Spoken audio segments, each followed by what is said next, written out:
Last night, we saw what is likely Danny Garcia's last performance in a boxing ring.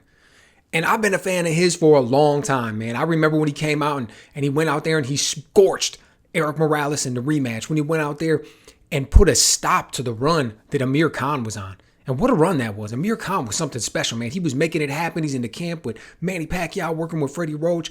Danny Garcia comes in as the underdog and just smokes him with that left hook. Just puts a screeching halt to everything Amir Khan had going on. And it just made us remember, like, oh yeah, Amir Khan's chinny. Oh yeah, Amir Khan is going to be able to stand up.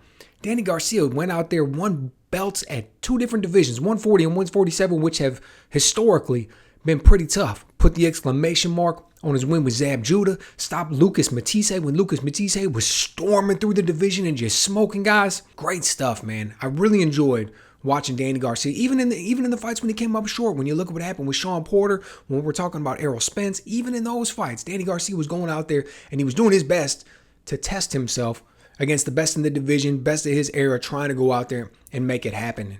And with winning those two world titles, I do believe that we will see a time when Danny Garcia is inducted into the Hall of Fame. And I'll be looking forward to it. That'll be a good one. Who knows? Maybe I'll be able to make it out there. It was nice to see him put the exclamation mark on his career, so to speak, with this victory that he had over Daniel Gonzalez.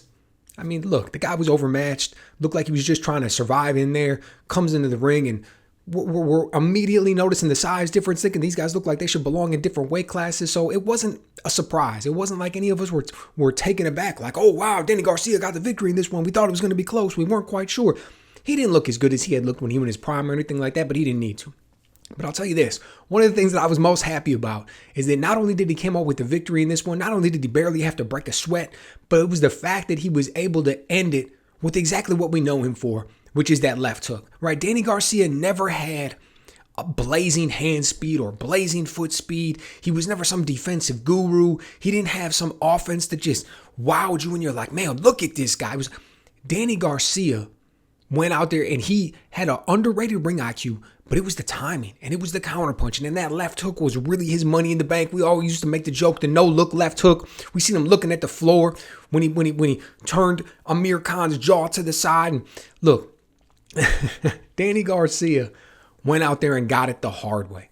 He bites down on his mouthpiece. He's willing to take one to give one, plants his feet, gets good leverage, has the timing, understands rhythm, knows how to punch in between your punches. And he was able to go out there and make it happen. So I enjoyed watching him in the ring.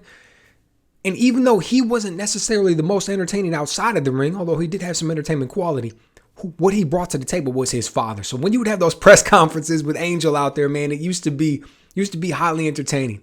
Used to be something that I would always enjoy tuning into.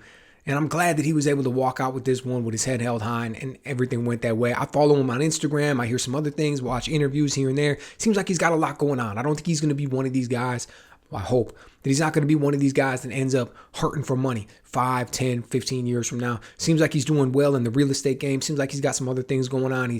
I know he's doing some promotions and stuff. So hopefully he just continues to make all that work, man. It was really good to see him out there that one last time. Went back to the Barclays Center where he's had some really impressive performances in the past and just went out there and showed out once more. So let me know what you guys think. Have you always been a fan of him or not? Did you like some of those performances in the past? How do you think he stacked up against some of his competition of his era? Like when we're talking about the Keith Thurmans, the Terrence Crawfords, the Sean Porters, the Errol Spences, like all of these guys that were right there, 140, 147, that were in his era, where do you think he puts his name when it's all said and done? Let me know.